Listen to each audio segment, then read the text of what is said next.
ग्रंथियाँ या ग्लैंड्स हमारे बॉडी के बहुत इम्पॉर्टेंट सीक्रेशंस पार्ट हैं। इनके द्वारा हमारा पूरा व्यक्तित्व का निर्माण होता है और बहुत सारे काम, मेटाबॉलिज्म या बहुत सारी बनावट इन पर निर्भर करती है। आज हम थायराइड ग्लैंड की बात करते हैं।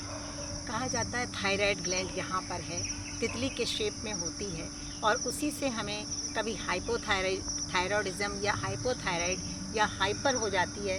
एक में मोटापा चढ़ता है, एक में हम पतले होते हैं। लेकिन इसके पीछे वाली बात, ये कहाँ से ये कहानी बनती है।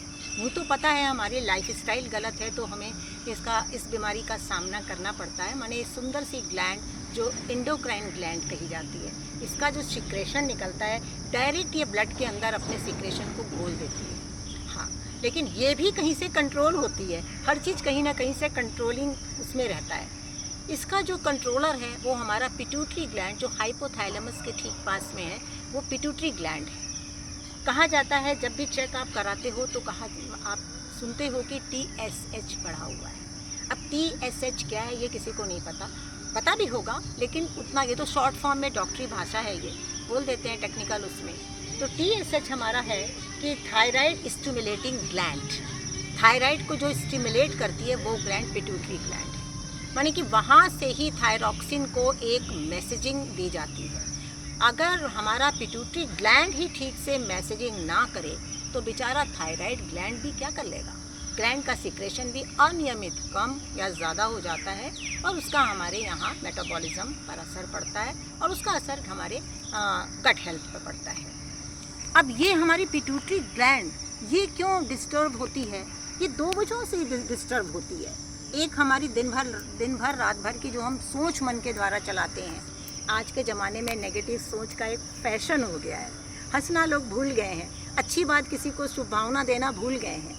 लोगों की कमियों को ढूंढने की आदत सी पड़ गई है। यही संस्कार डेवलप हो गए हैं। तो इससे वो दूसरों का नुकसान भी तो करते हैं, अपना उससे ज़्यादा करते हैं। क्योंकि पिट्यूटरी ग्लैंड हमारे सोच और हमारा खान पान कैसा है, क्योंकि खान पान गलत है तो सोच गलत होगी, है ना। तो ये दोनों इंटरकनेक्टेड हैं, तो प्रभावित होती है। इसलिए हमें अपनी सोच को सकारात्मक बनाना है, सबको सकारात्मक सहयोग देना ही देना है। अगर कुछ नेगेटिव भी हो रहा है आपके साथ तो उसमें भी आप उनको सकारात्मक ही सोच को डालें, तभी काम बनेगा, क्योंकि आपको अपना कल्याण करना ही है। तो ये हमारी ग्लैंड का कमाल पिट्यूटरी ग्लैंड का है। अब वहाँ से थायरॉक्सिन, ये जो हमारा निकलता है एक वहाँ से स्टिमुलेंट होती है, TSH बढ़ता है या घटता है। फिर T3 और T4 की भी बात मेडिकल भाषा में की जाती है। T3 T4 क्या है?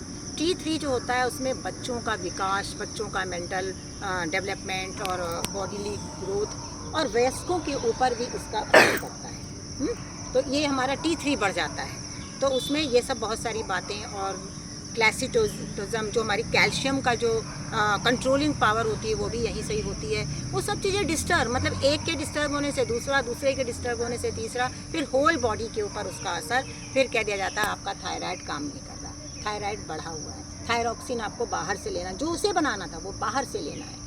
तो बाहर से लेते लेते फिर क्या बनता है, आप कभी भी स्वस्थ नहीं हो पाते हो, कभी भी आप अपने नॉर्मल स्टेज पे नहीं पहुंच सकते हो। आपको दो ही जगह इसमें काम करना है। यदि आप अपने थायराइड को मेंटेन या ठीक रखना चाहते हो, रिवर्स करना चाहते हो, ये रिवर्स होती है। डॉक्टर से आप चेकअप करा कर देख लें भले कितना बढ़ा है, क्या चीज़ आपको परेशान कर रही है। उसके बाद आप आ जाएँ अपनी लाइफ स्टाइल पर। आप अपनी लाइफ स्टाइल को प्रकृति के साथ जोड़ें, खान पान को सुधारें। खान पान के विषय में बहुत लंबा बातचीत हो जाएगा। सिंपली भाषा में अगर हम बोलें तो हमारा आहार फल और सब्जियां ही हैं, जो हमारा बॉडी डाइजेस्ट करता है, रिकग्नाइज करता है। बॉडी इंटेलिजेंस इससे हमारी मेंटेन होती है। तो फलों का सेवन 1 बार 2 बार ऐसे भूख के मुताबिक करना शुरू कर दें। मौसम के फल ले लें, एक बार में एक टाइप का फल लेके भरपेट खा लें, खुश हो जाएं। और पानी का इंटेक बढ़ाएं, पानी सिप कर करके पीना शुरू करें। तो जब ये दोनों बातें जुड़ेंगी तो हमारा बॉडी का मेंटेनेंस ठीक होने लगेगा। मेटाबॉलिज्म अपने आप से, जो थायरॉक्सिन बढ़ा है, ये हुआ है, हमारा थायराइड ग्लैंड नहीं काम कर रही है, पता ही नहीं चलेगा। महीना, 2 महीना, 3 महीना, जिस स्टेज से आप चढ़े थे उसी से यूटर्न लेकर आप इस चीज़ को पा सकते हैं। तो सब्जियों में सलाद वगैरह ले लें। और ज़्यादा आपको मीठा खाने से मन घबरा गया फल खा खा के, हालांकि ऐसा होता नहीं है, हम सब मीठे के ही लिए बने हैं। भगवान ने हमें मिठास के लिए बनाया है। जैसे कि जानवरों को कोई मांस खाते हैं, कोई घास खाते हैं, कोई चूहा खाते हैं, उनका रिकमेंडेड वही है और वो इससे इधर उधर नहीं हटना चाहते। और हम हट जाते हैं, तो इसलिए हमको परेशानियाँ भी आती हैं। तो उस तरह आप अगर मीठे से मन घबराए, कभी बॉइल्ड करके वेजिटेबल ले लें, तेल घी मिर्च मसाला नमक जैसे जहर को ना के बराबर मिलाएं। देखें आपके हाथ में ही है, आप सारा कंट्रोल, सारा बिगाड़ना आपके हाथ में था, सारा ठीक करना आपके हाथ में। दोनों को बराबर कर लें, तराजू बराबर, आपकी खुशहाली। क्योंकि ग्लैंड के जो ग्लैंड दो ही प्रकार के, एंडोक्राइन ग्लैंड, एक्सोक्राइन ग्लैंड। एक इंडोक्राइन आपको बताया जो हमारी थायराइड सबसे बड़ी ग्लैंड ये भी है, मास्टर ग्लैंड पिट्यूटरी ग्लैंड है। इसके अलावा जो बहुत सारी ग्लैंड हमारी हैं वो हमारी एक्सोक्राइन है, यानी उसमें डक्ट लगा हुआ है, डक्ट के द्वारा ब्लड में उसके सीक्रेशंस जाकर मेंटेनेंस बनती है। तो ये थोड़ा बॉडली एनाटॉमी थी, ये सब समझ पूछ कर खुशहाली के साथ चलेंगे और खाने पीने को सुधारेंगे। और उससे भी ज़्यादा मन को, जैसा अन्न वैसा मन। जब आपने फ्रूट का आहार लिया, वो खाना खाया जो भगवान ने आपके लिए रिकमेंडेड किया था, तो फिर आपका मन अपने आप आपके कंट्रोल में आ जाएगा, आपका मूड स्विंग नहीं करेगा, है ना। और आप इमोशनली किसी के साथ ऐसे अटैच और डिटैच नहीं होंगे, माने balanced, bodily balance, mentally balance, emotional balance और स्पिरिचुअल बैलेंस इवन। ये चारों बातें आपके अपने हाथ में हैं, आपके अपनी मुट्ठी में हैं। करके देखें और घर के अंदर इसको करें, कहीं से भी आपको कुछ नहीं लेना है। अगर नहीं समझ में आता है तो आप स्पीकिंग नेचर पे आएँ, यूट्यूब वीडियो देखें। ये वीडियो भी स्पीकिंग नेचर यूट्यूब चैनल पे जाएगी, आप वहाँ से भी कुछ ले सकते हैं सपोर्ट, और अपना स्वास्थ्य को पालें। धन्यवाद।